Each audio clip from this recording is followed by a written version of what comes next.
You're listening to Audiology. Support our work on Patreon and be sure to submit your requests for topics in the comments below. Section 1, Introduction. Between 1918 and 1920, a catastrophic influenza outbreak, often incorrectly referred to as the Spanish flu, swept across the globe. The contagion was the result of the H1N1 influenza A virus. The initial recorded instance was in Kansas, USA, in March 1918, followed by reports from European countries such as France, Germany, and the UK in April. The pandemic eventually reached massive proportions, with a staggering 500 million people infected. This was around a third of the world's population at the time. The death toll varied widely in estimates, ranging from 17 million to possibly as high as 100 million, positioning it among the worst pandemics ever recorded. Coalescing towards the close of World War I, information about the pandemic was heavily regulated by military powers in an effort to keep spirits high.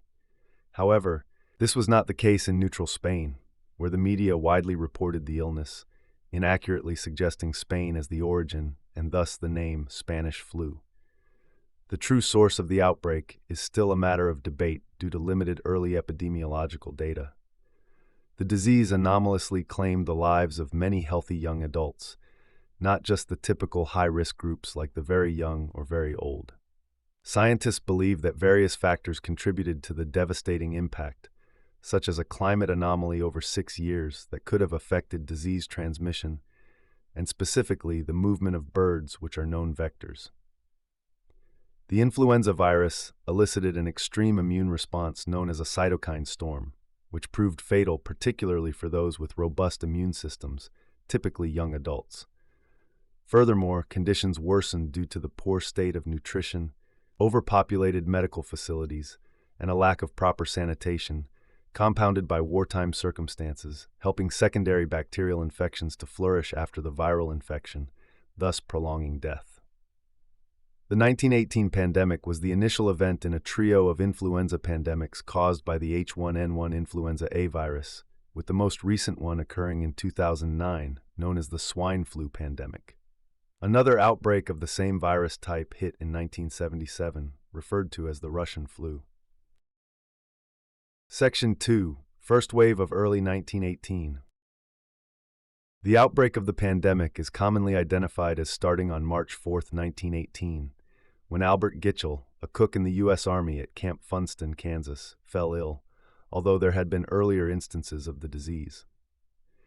Prior to Gitchell's case, the illness was spotted in Haskell County, Kansas, about 200 miles away, in January 1918, where a local physician, Dr. Loring Minor, alerted the Public Health Reports Journal. Following the initial case at Camp Funston, within a short span, 522 soldiers were reported ill. The virus appeared in Queens, New York, by March 11th. In hindsight, the failure to implement preventative actions during March and April came under criticism.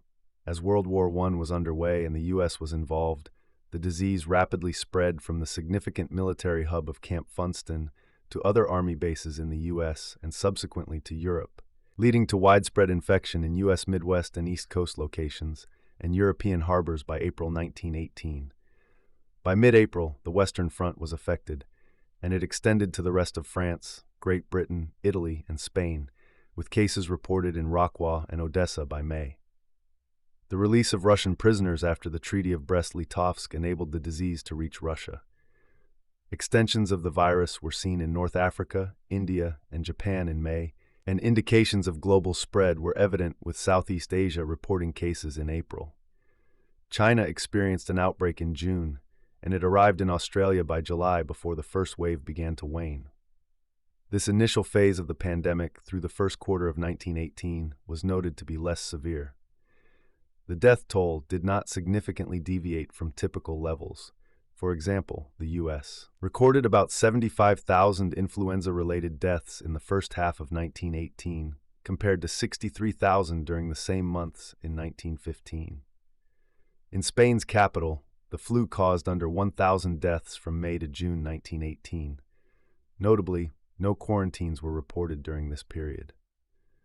Nevertheless, the first wave substantially disrupted World War I military engagements, with a large swath of French and British troops incapacitated and in excess of 900,000 German soldiers taken ill. Section 3. Deadly Second Wave of Late 1918. The second wave of the 1918 influenza pandemic began in the latter part of August 1918. It's believed that the outbreak reached Boston, Massachusetts, and Freetown, Sierra Leone, by way of naval vessels coming from Brest. The disease likely made its way there through either American soldiers or French sailors undergoing training. The Boston Navy Yard, as well as Camp Devens, located roughly 30 miles from Boston, were among the first U.S. military installations hit by the pandemic. The virus quickly spread to other military sites and to American troops heading to the European front lines. Large-scale troop movements facilitated the virus's rapid dispersion across North America over the following couple of months, eventually reaching Central and South America, including Brazil and the Caribbean, primarily via maritime transport. In July 1918, the Ottoman Empire documented its initial cases among military personnel. The contagion further proliferated throughout West Africa through coastal, riverine, and rail networks, impacting even isolated communities. Meanwhile, South Africa reported cases in September aboard returning ships carrying South Africa's native labor corps from France. The spread continued through southern Africa, passing the Zambezi River and reaching Ethiopia by November. New York City recorded its first death from influenza on September 15th. A significant outbreak followed the Liberty Loans Parade in Philadelphia on September 28th, which was organized to support war bonds for World War I, resulting in 12,000 deaths. The virus also advanced through Russia along a southwest-northeast trajectory and was brought into Arkhangelsk by the North Russia intervention. Subsequently, it spread across Asia, following the Russian Civil War and the Trans-Siberian Railway. This included Iran, with cases appearing in the religious hub of Mashhad, and by September it had arrived in India, followed by China and Japan in October. The Armistice Day celebrations on November 11th further propagated outbreaks in places like Lima and Nairobi. However, by December, the second wave had mostly subsided. The second wave of the 1918 pandemic was significantly more lethal than the first. Unlike earlier flu seasons, which predominantly affected the elderly and infirm, the first wave saw younger, healthier individuals recovering quickly. October 1918, in particular, saw the highest death rates. During the fall of 1918, from September to December, the United States experienced approximately 292,000 deaths, a sharp increase compared to the 26,000 deaths reported during the same period in 1915. The Netherlands saw over 40,000 individuals succumbing to the flu and associated respiratory illnesses. Bombay faced a death toll of around 15,000 out of its 1.1 million inhabitants. India was hit exceptionally hard, with death estimates ranging between 12.5 to 20 million in the final quarter of 1918 alone. Section 4. Third Wave of 1919. The influenza pandemic continued to spread in 1919, affecting many regions. Its persistence through early 1919 could be linked to the winter season in the Northern Hemisphere, which traditionally sees higher flu activity. Despite regional differences, the pandemic's continuation seemed to be relatively unaffected by geographic or climatic factors. In the United States, cases began to increase again by late November 1918. By early December, the Public Health Service acknowledged a resurgence in scattered areas. This renewal varied locally, possibly due to different health measures in place. For example, Michigan saw a rapid comeback of the flu in December, likely because restrictions on public gatherings were lifted. To tackle the spread, measures like the closure of public spaces and schools were reintroduced. January 1919 saw a sudden spike in death rates in most cities, with almost all seeing a resurgence of the flu in January and February. Significant flare-ups took place in cities like Los Angeles, New York, Memphis, Nashville, San Francisco, and St. Louis.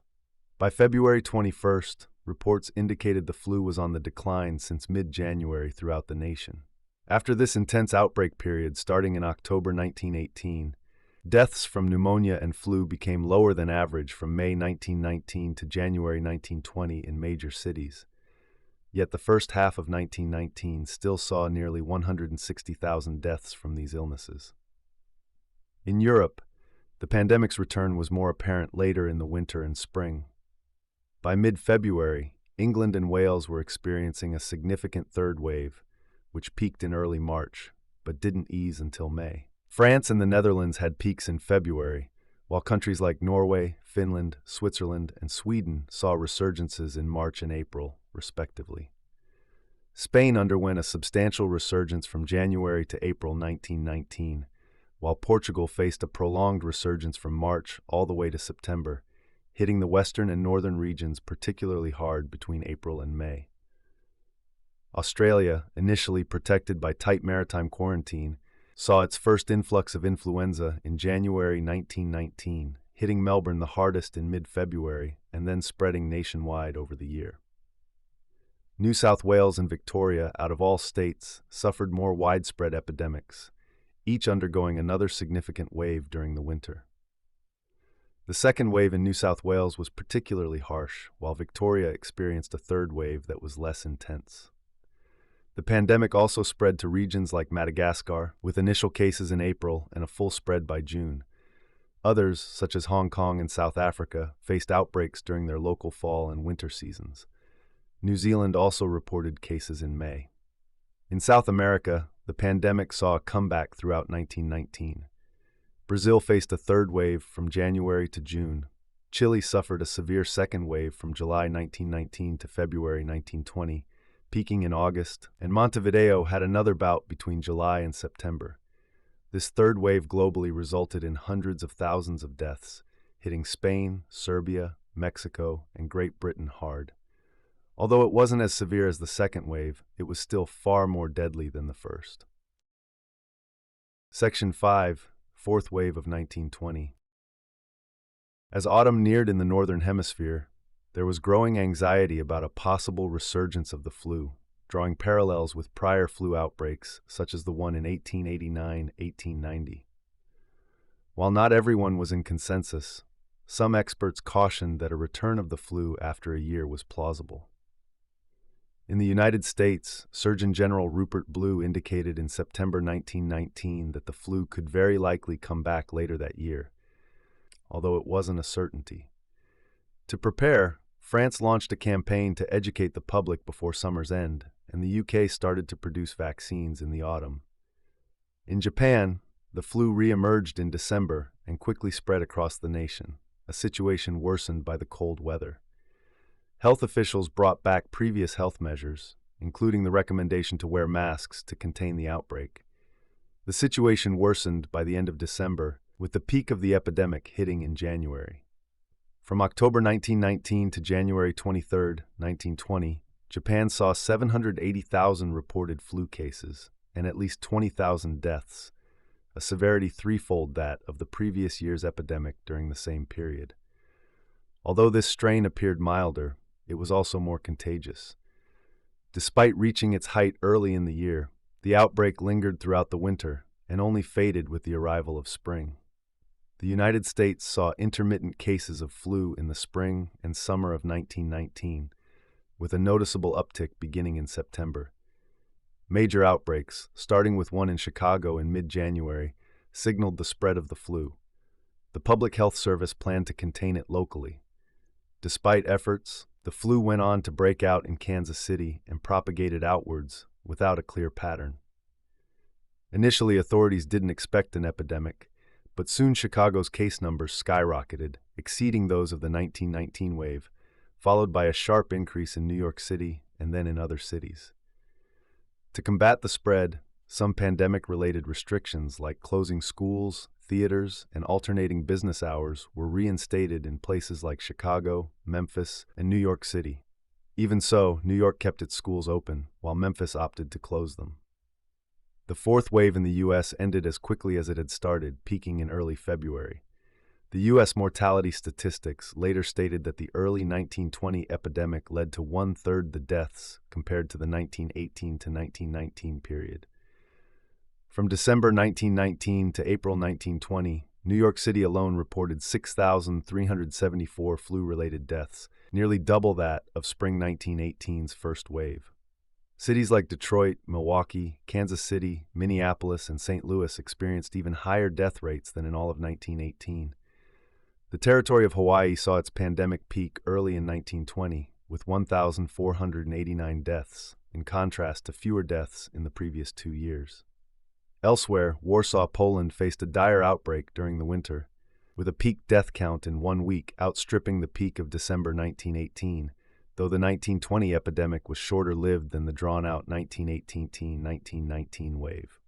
Western Europe experienced a milder outbreak, and the age distribution of deaths began resembling those typical of seasonal flu. 5 European countries, Spain, Denmark, Finland, Germany, and Switzerland, noted a late peak between January and April 1920. In North America, Mexico went through a 4th wave from February to March. South America saw varied patterns. Peru endured several waves throughout the year, with a particularly harsh one hitting its capital, Lima, from January to March, causing mortality rates quadruple that of the 1918-1919 period. Ica also suffered another severe wave from July to October. Brazil experienced a 4th wave in February. Korea and Taiwan, Japanese colonies during this period, both faced significant flu activity in late 1919 and early 1920. Section 6, Post-Pandemic. By the middle of 1920, the global influenza pandemic that had gripped the world was largely considered to be finished by both the general public and government authorities. However, Chile experienced a third, less severe wave of the flu from November 1920 to March 1921. Overall, the 1920 to 1921 winter season saw a notable decline in flu cases and related deaths from pneumonia and influenza, especially in the United States, where these figures were significantly lower than in previous years. Despite this, reports of influenza began cropping up again in various locations in 1921. Chile continued to grapple with the pandemic, encountering a 4th wave that impacted 7 of its provinces from June to December 1921. The winter of 1921 to 1922 marked the first significant return of the influenza in the Northern Hemisphere since the most intense period of the pandemic in late 1918. Northwestern Europe, including countries like the Netherlands, experienced a substantial increase in mortality, with the Netherlands seeing mortality rates doubling in January 1922. Helsinki faced a major epidemic around November and December 1921, and in the United States, instances of the flu in California in March 1922 surged to levels not seen since 1920. In the years that followed, the influenza, which was a novel virus in 1918, started to become a more familiar seasonal affliction. The H1N1 virus that caused the 1918 pandemic continued to circulate among humans, occasionally sparking notable outbreaks as it evolved. The period from 1918 onwards has been labeled a pandemic era, characterized by all subsequent flu pandemics being caused by descendants of the original H1N1 virus. A significant evolutionary event occurred in 1957 when the H1N1 virus was entirely replaced by a new strain, H2N2, which was a mix of human H1N1 and bird flu viruses. This new strain then became the prevalent influenza A virus in humans. In a curious turn of events, a virus remarkably similar to the pre-1957 seasonal H1N1 reappeared in Russia in 1977, mainly affecting people under 26 years old. This caused a minor pandemic and sparked speculation about how it emerged, whether through a natural reemergence or possibly through human actions like an accidental release from a laboratory. Afterwards, this old H1N1 strain co-circulated with another influenza A virus, H3N2, which had itself replaced the H2N2 virus in a pandemic in 1968. This marked the first time 2 types of influenza A viruses were simultaneously prevalent.